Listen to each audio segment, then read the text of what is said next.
এখন অধিকাংশ মহিলা যারা আছে স্বামীর ব্যাপারে তাদের উদাসীনতা এত বেশি, এতই বেশি, স্বামীকে তোয়াক্কাই করে না। এটা আধুনিকতার ছোঁয়া, প্রগতির ছোঁয়া। এটা এগুলো জাহান্নামী মহিলা।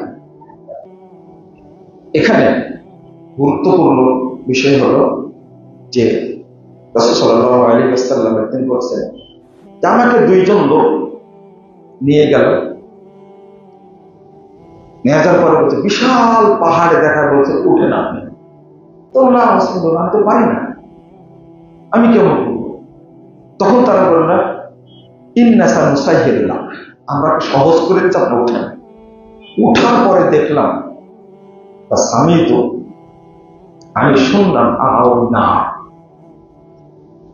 বিকট শব্দ শুনলাম, মনে হচ্ছে জাহান্নামের শব্দ।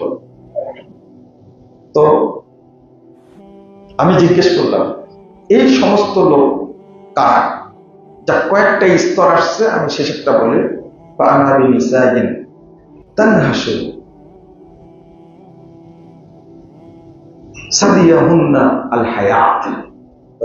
বলছেন এই উলঙ্গ মহিলাদের দুধ খাচ্ছে, এবার সবল মেরে মেরে বহু সাপ, বড় বড় সাপ এই মহিলাদের দুধ পান করছে।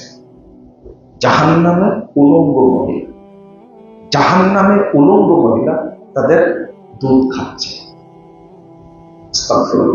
খাচ্ছে কে? আল হায়াত, সাপ দুধ খাচ্ছে। আমি জিজ্ঞেস করলাম মা ভালো, হ্যাঁ বলে, আচ্ছা বলো তো এদের এই অবস্থা কেন?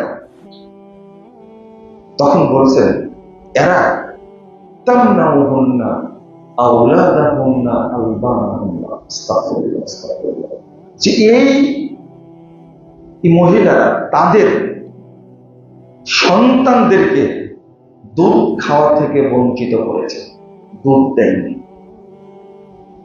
একটা মহিলার বুকে প্রায় 60 মনের মতো দুধ থাকে, কেউ বলছে 40 মন, 60 মন বা 40 মন হলো একটা।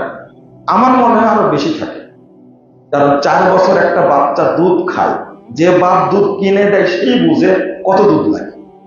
অনেক মায়ের দুধ পাওয়া যায় না, তো কিনতে হয়।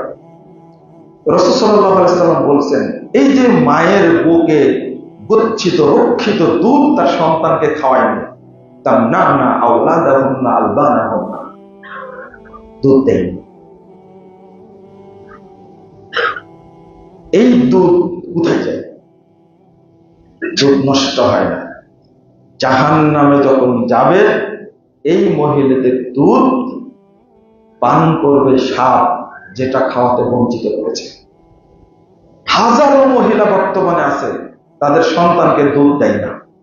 না নাই আছে, আপনারা জানেন, কারণ চেহারা নষ্ট হয়ে যাবে, স্তন ঝুলে যাবে, কত রকমের তাদের অজুহাত, দুধ দেয় না। দুধটা সাপের জন্য রেখে দিচ্ছে, তার জাহান্নামের সাপ খাবে না, লটুপুটু করে খাবে জাহান্নাম।